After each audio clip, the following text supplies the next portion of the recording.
বর্ষা মৌসুমে পদ্মাতে যেভাবে পানি বাড়ে এবারও কিন্তু একইভাবে পানি বাড়তে শুরু করেছে এবং এ কারণে রাজশাহীর যে পদ্মা নদীর যে তীরবর্তী মানুষজন রয়েছে যারা এখানে বসবাস করে তাদের মধ্যে এক ধরনের যে আতঙ্ক সেটি বিরাজ করছে। আমি রয়েছি রাজশাহীর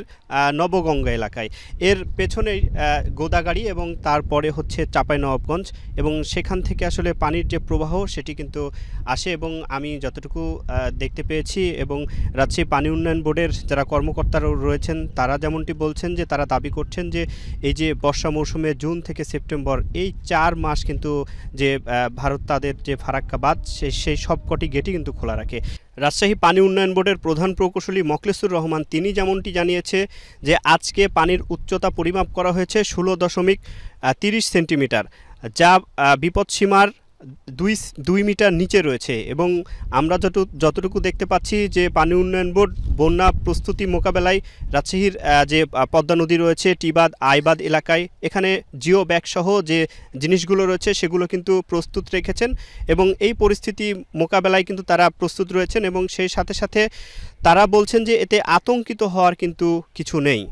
পানি উন্নয়ন বোর্ড সেটি বলছে। এবং রাজশাহী জেলার যে গোদাগাড়ি পবা চারঘাট বাঘা উপজেলার পাশ দিয়ে বয়ে যাওয়া যে পদ্মা নদীতে অন্তত 10টি চর রয়েছে, সেখানে প্রায় 50,000 মানুষ কিন্তু বসবাস করে আমরা তেমনটি জানি এবং সেই সাথে সাথে এই চরবাসীর পাশাপাশি যে নদী তীরবর্তী এলাকার যে মানুষগুলো রয়েছে তাদের মধ্যে অনেকটা উদ্বেগ উৎকণ্ঠা কিন্তু আমরা দেখতে পাচ্ছি এবং এই পরিস্থিতি মাঝে বন্যা পরিস্থিতি নিয়ে যে বিভিন্ন রকমের গুজব সেটিও রয়েছে এবং যতটুকু এই রাজশাহীর নবগঙ্গা থেকে রাজশাহীর যে তালাইমারি এলাকা 18 কিলোমিটার এখানকার যে জায়গাগুলো রয়েছে সেগুলো কিন্তু এই ব্লক দিয়ে বাঁধানো রয়েছে এবং অরক্ষিত যে বেড়ি বাঁধ রয়েছে যেমন এই গহমাবোনা নীলবোনা এবং বেড়ি পাড়া রয়েছে, এই বাঁধগুলো গোদাগাড়ি এবং যে বাঘা চারঘাটের বিভিন্ন এলাকায় আমরা যতটুকু দেখতে পাচ্ছি যে সেই নদীর তীরে যে এলাকায় বিভিন্ন জায়গায় বাঁধগুলো রয়েছে অরক্ষিতভাবে সেগুলো কিছুটা ঝুঁকির মধ্যে রয়েছে এবং যেসব এলাকায় আসলে মাটির বাঁধ রয়েছে সেগুলোই মূলত ঝুঁকির মধ্যে রয়েছে। বিশেষ করে শহর রক্ষা বাঁধগুলো এখন পর্যন্ত এই রাজশাহীর যে অনন্য স্বাভাবিক অবস্থার মধ্যে থাকে এখন কিন্তু সেটি রয়েছে। এ বাদে যেমনটি দেখছি যে গতকালকে থেকেই রাজশাহীর যে নদী তীরের মানুষ রয়েছে তাদের মধ্যে অনেকটা আতঙ্ক বিরাজ করছে এবং চর খিদিরপুর বিদিরপুর আষাঢ়িদহ খানপুর সহ যেসব এলাকার মানুষজন রয়েছে তাদেরকে আমি একটু আগেই এই আইবাদে আসতে দেখেছি নৌকা নিয়ে এবং তারা তাদের অনেক মালামাল নিয়ে কিন্তু এখানে শহরের চলে এসেছেন এবং এই